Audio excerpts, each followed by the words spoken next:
Decidle a qué hora murió su padre. Decidle que yo... No. Ni siquiera sabrá tu nombre. Welcome to Watch Mojo, and today we're counting down the films that enraptured us to such an extent that they left no room for any kind of distraction. There will be music, romantic candlelight, provided by myself. And when the moment is right, you confess your love. Number 10, John Wick Chapter 4.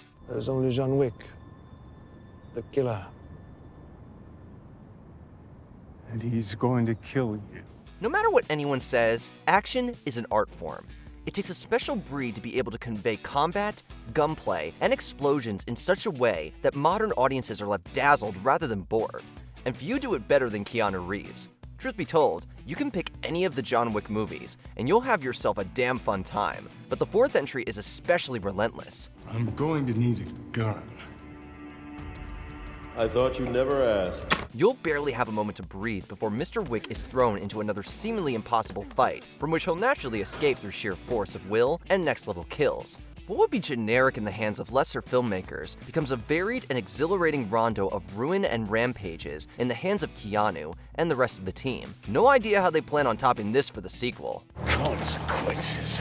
Number 9, Beauty and the Beast. I want adventure in the great wide somewhere. I want it more than I can tell. Disney is getting a colossal amount of flack these days due to their live-action remakes, deservedly or otherwise. So what better time than to dive back into the classics and admire the Mouse House back when they were arguably at their animated peak. We've got a lot to do. Is it one love or two for you, our guest? She's our guest. Belle and the Beast's romance remains a timeless triumph, whether you're a sucker for the songs, or spellbound by the hand-drawn animation, or simply captivated at how the love story unfolds. Remakes come and go, but we dare anyone to strap in to watch the original and not be enchanted by the experience. Tale as old as time, song as old as rhyme, Beauty and the Beast. Number 8, Oldboy. Korean cinema has always had a rawness to it that few could hope to match, especially when it comes to the grittiness of its more psychologically testing titles. Oldboy isn't only a great entry point for newcomers, but stands at the pinnacle when it comes to both action as well as exploring the depths of human depravity. 저는 진짜 이유가 뭔 줄 알아?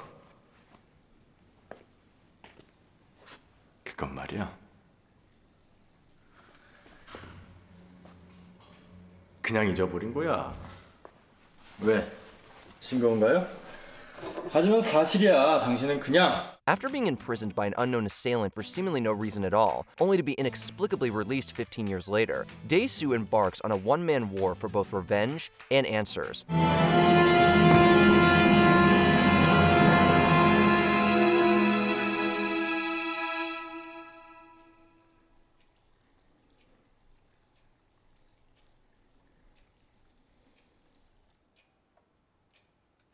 Only for things to take the darkest of turns. Your soul might shrivel by the end, but you won't be able to look away for a second. 이제 무슨 낙으로 살지? Number 7, Pan's Labyrinth. Vos sois la princesa Moana, hija del rey de Bezmorra, el reino subterráneo. Mi padre era sastre. No sois hija de hombre. Nobody does dark fantasy quite like Del Toro, and arguably, his masterpiece can be found in this flick that blends together the whimsy of a child with the harsh realities of the Francoist period. The creature designs remain some of the best to ever be committed to celluloid. La luna estará llena en 3 días.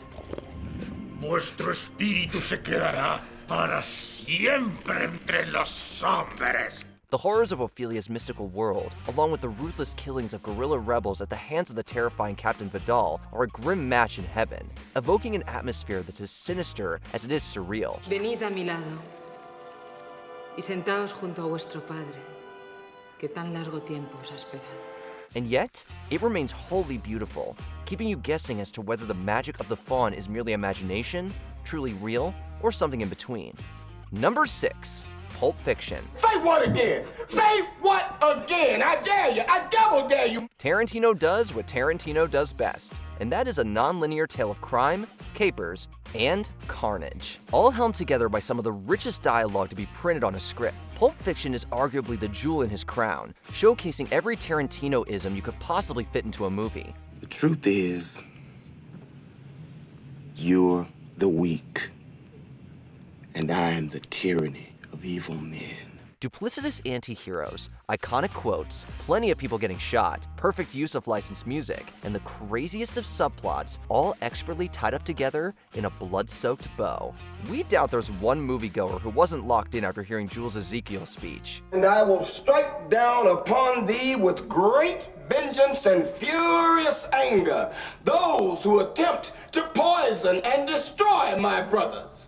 And you will know my name is the Lord when I lay my vengeance upon thee. Number 5, Get Out. So how long has this been going on, this thing? How long? 4 months. 4 months? 5 months. Half the brilliance of Jordan Peele's tour de force of a horror movie is realizing it's a horror movie in the first place, tapping into the zeitgeist of racism and racial profiling through the prism of an unsettling thriller. Watching Chris struggle to uncover the strange happenings of the Armitage family will leave you shaken. So you won't be gone. I mean, not completely. A sliver of you will still be in there somewhere. Limited consciousness. Or in many cases, sunken. As a horror film, it exceeds all expectations, drawing from real-world issues to craft an out-of-the-box nightmare that had every audience member screaming for Chris to get the hell out of Dodge. I mean, I told you not to go in that house. Number 4, Spirited Away. I said come in. The magic of Ghibli is all-encompassing. You can pick any title from their vast catalog, and you're going to find yourself transported, mainly due to the gorgeousness of their signature animation style. Though among their pantheon, none strikes a chord or commands more attention, quite like Spirited Away.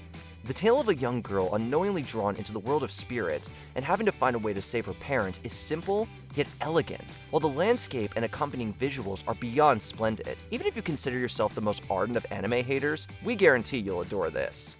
Will we meet again sometime? Sure we will. Promise? Promise.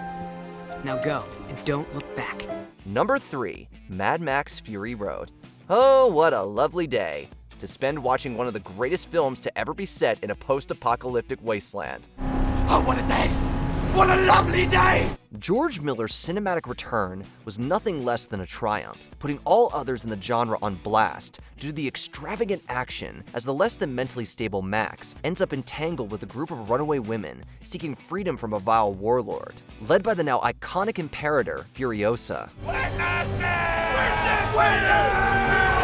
Just when you think you've seen all there is to see when it comes to things going boom on screen, you get set pieces involving an armada of weaponized cars burning rubber through a desert, while a blind dude in pajamas plays a flamethrower-laced guitar in the background. Now that's metal.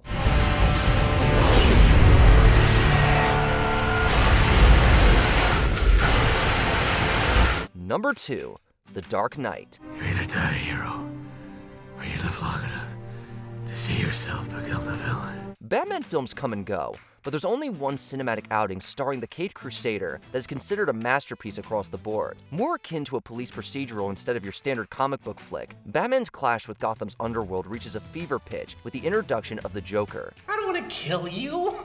What would I do without you? Go back to ripping off mob dealers? No. No, you complete me. Heath Ledger's take on the Clown Prince of Crime alone warrants a viewing. His performance is just that chilling and just that magnetic. Whether you love all things Batman or just an excellently constructed neo-noir with phenomenal action, this film is going to leave you with one big smile on your face. It's a funny world we live in. Speaking of which, you know how I got these scars? Before we continue, be sure to subscribe to our channel and ring the bell to get notified about our latest videos. You have the option to be notified for occasional videos or all of them. If you're on your phone, make sure you go into your settings and switch on notifications. Number 1, The Lord of the Rings: The Fellowship of the Ring. There are cinematic landmarks, and then there's the Lord of the Rings trilogy. 9 companions. So be it. You shall be the Fellowship of the Ring. Right. Where are we going? Even if you think yourself completely adverse to all forms of fantasy, there's no looking away once Frodo finds himself tasked to embark on a perilous journey to destroy the dreaded One Ring. While all three individual films are epic in scope, The Fellowship of the Ring pulled double duty by introducing us to the vastness of Tolkien's world, whilst organically conveying the struggles of its characters. So do all who live to see such times, but that is not for them to decide. All we have to decide is what to do with the time that is given to us. As flawless in its filmmaking as it is fantastical with its story, Going There and Back Again will have you utterly engrossed from the first scene onwards. I made a promise, Mr. Frodo. A promise. Don't you leave him, Samwise Gamgee. And I don't mean to. Which movie would you ignore all calls for? Let us know in the comments, and be sure to subscribe for new videos every day. I am your Redeemer. It is by my hand you will rise from the ashes of this world.